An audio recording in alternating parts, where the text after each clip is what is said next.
I'm Mirzai, I'm a senior digital strategist. Hi, I'm Stanley-Manock and I'm one of the directors here at Connective 3.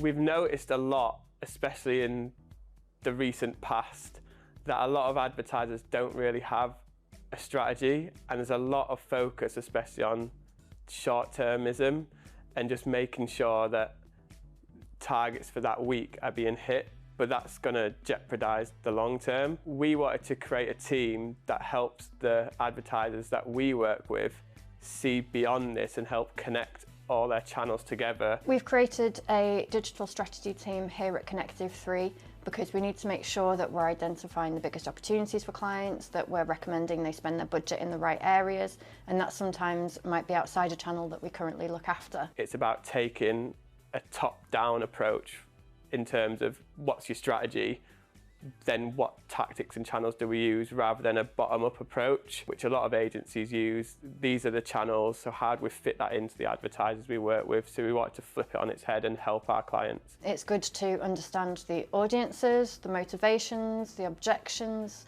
the opportunities from a macro level, a micro level, to really make sure that we're guiding our clients to growth in the best way that we can.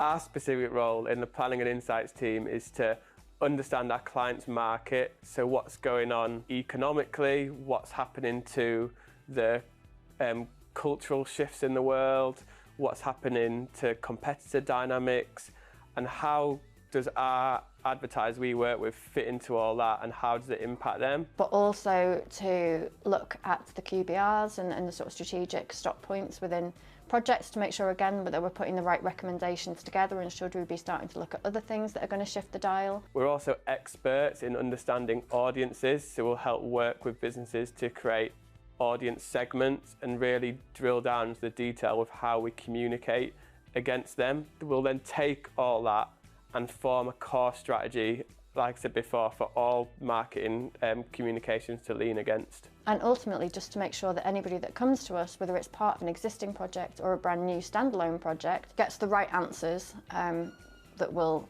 help them deliver performance.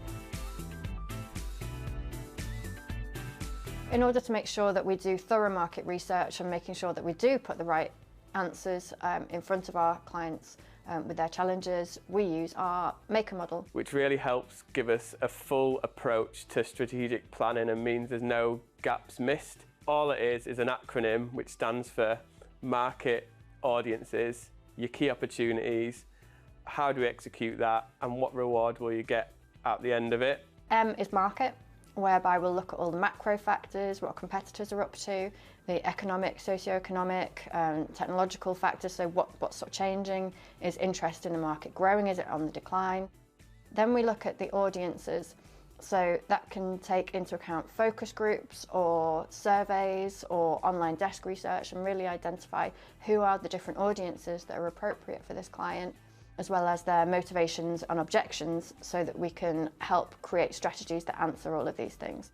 Key opportunities, which is basically a nice big strategy statement followed by how that would then sort of break down across the individual channels.